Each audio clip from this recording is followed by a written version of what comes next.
Bonjour à tous. Le mot pour aujourd'hui nous ramène à une réflexion que l'apôtre Paul nous livre dans sa première lettre aux Corinthiens.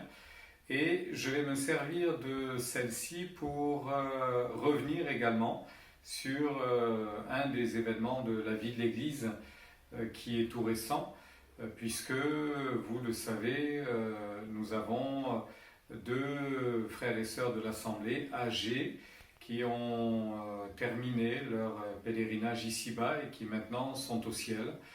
Et en repensant à ce qu'aura été le parcours de ces bien-aimés, même si on ne les connaît pas bien, on sait que pendant des dizaines d'années, ils ont servi Dieu.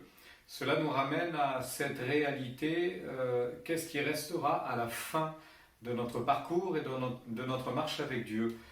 Je pense à ces versets qui me serviront de conclusion d'ailleurs, où tantôt Jésus parlera du serviteur fidèle en disant, après qu'il ait bien accompli sa tâche, c'est bien, bon et fidèle serviteur, entre dans la joie de ton maître. Et je pense également à ces mots de l'apôtre Paul, lorsque parlant de sa propre vie, il conclura en disant ceci: j'ai combattu le bon combat, j'ai achevé la course, j'ai gardé la foi. J'en reviens à mon introduction en vous citant 1 Corinthiens chapitre 9 et à partir du verset 15. Pour moi, je n'ai usé d'aucun de ces droits, et ce n'est pas afin de les réclamer en ma faveur que j'écris ainsi, car j'aimerais mieux mourir que de me laisser enlever ce sujet de gloire. Si j'annonce l'Évangile, ce n'est pas pour moi un sujet de gloire, car la nécessité m'en est imposée, et malheur à moi si je n'annonce pas l'Évangile. Si je le fais de bon cœur, j'en ai ma récompense. Mais si je le fais malgré moi, c'est une charge qui m'est confiée. Quelle est donc ma récompense? C'est d'offrir gratuitement l'Évangile que j'annonce, sans user de mon droit de prédicateur de l'Évangile. Car bien que je sois libre à l'égard de tous, je me suis rendu le serviteur de tous, afin de gagner le plus grand nombre. Avec les Juifs, j'ai été comme Juif afin de gagner les Juifs. Avec ceux qui sont sous la loi, comme sous la loi, quoique je ne sois pas moi-même sous la loi, afin de gagner ceux qui sont sous la loi. Avec ceux qui sont sans loi, comme sans loi, quoique je ne sois point sans la loi de Dieu, étant sous la loi de Christ, afin de gagner ceux qui sont sans loi. J'ai été faible avec les faibles, afin de gagner les faibles.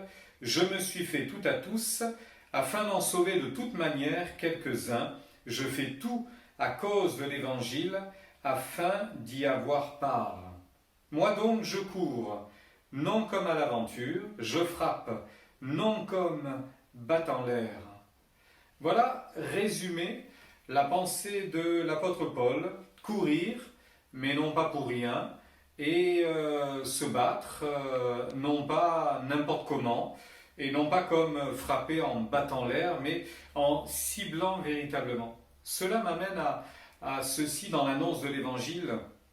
Nous comprenons qu'il faut de la réflexion, il faut de la stratégie, il faut de l'action. Et aujourd'hui, plus que jamais, on a envie de dire que tout est possible par les différents moyens d'action que l'on a, et surtout par les différents moyens d'action que l'on n'a plus.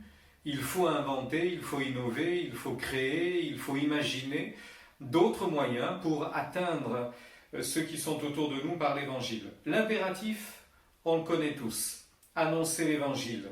D'ailleurs, Paul va jusqu'à dire « mais malheur à moi, je serais tellement malheureux si je n'annonce pas l'Évangile ». Il y a vraiment pour lui quelque chose d'indispensable et de nécessaire.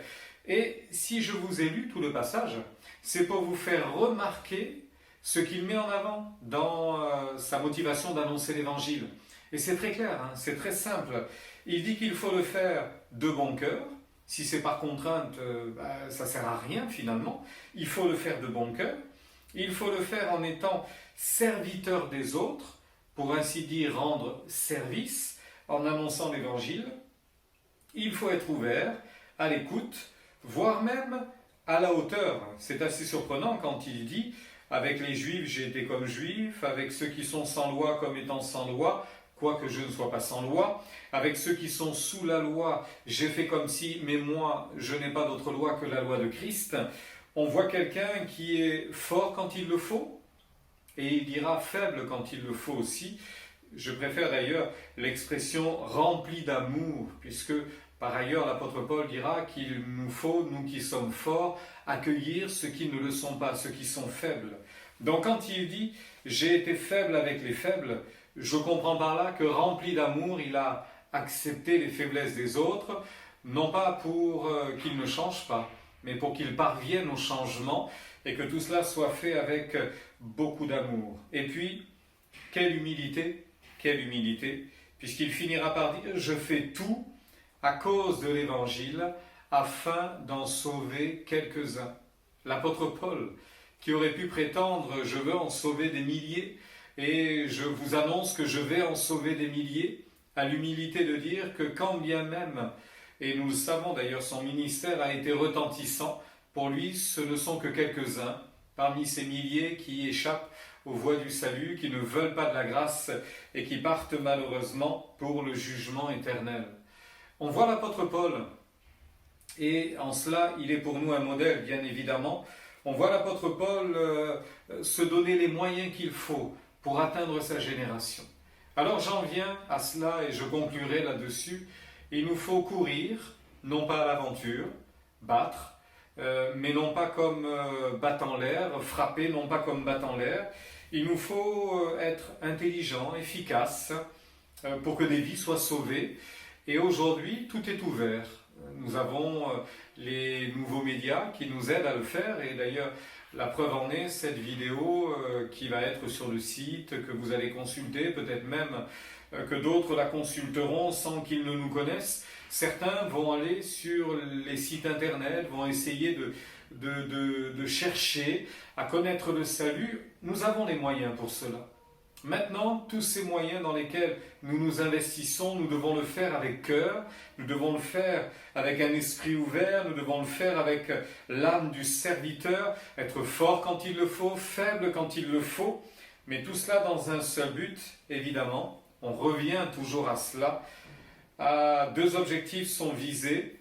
C'est bien, bon et fidèle serviteur, tu peux entrer dans la joie de ton maître, et dans notre service, nous voulons entrer dans la joie du Maître, dans notre service, en étant fidèles, en étant intègres, et puis combattre le bon combat, jusqu'à achever la course, et pouvoir dire « j'ai gardé la foi », et que d'autres, d'ailleurs, puissent rendre ce témoignage de chacun de nous. Il aura combattu pour la foi, il aura gardé la foi, il aura combattu le bon combat, il aura été un fidèle et bon serviteur, il a achevé la course. Alors frères et sœurs, en nous souvenant de nos bien-aimés qui nous ont laissé un modèle, qui nous ont laissé des traces dans lesquelles nous pouvons voir l'empreinte d'une vie consacrée, il est important pour nous de réaliser là aussi que Dieu n'attend rien d'autre de nous que cela. Être fidèle dans notre service, être rempli d'amour, être ouvert, très spirituel finalement, souple dans nos réactions, c'est le contraire de l'intransigeance finalement. Être capable d'interpréter l'attitude et les réactions des autres en disant « Bon, il n'est pas encore bien éclairé, il ne sait pas bien, je vais l'emmener un peu plus loin, je vais lui montrer comment faire, avec douceur, reprendre quand il le faut, et puis surtout aimer de toute notre force, de tout notre cœur, ceux qui ne connaissent pas l'Évangile, pour leur faire goûter à la grâce. Alors que Dieu nous aide encore aujourd'hui à être un bon et fidèle serviteur, une bonne et fidèle servante, que Dieu nous apprenne encore aujourd'hui à combattre pour le bon combat qu'est l'Évangile, en nous disant encore ceci, « Malheur à moi si je n'annonce pas l'Évangile, annoncer l'Évangile, mais c'est une nécessité qui m'est imposée. » Que Dieu vous accorde sa grâce, que Dieu nous bénisse encore aujourd'hui, et que par sa bienveillance encore, nous puissions lui être utiles tout au long de cette journée. Que Dieu vous bénisse. Prions ensemble.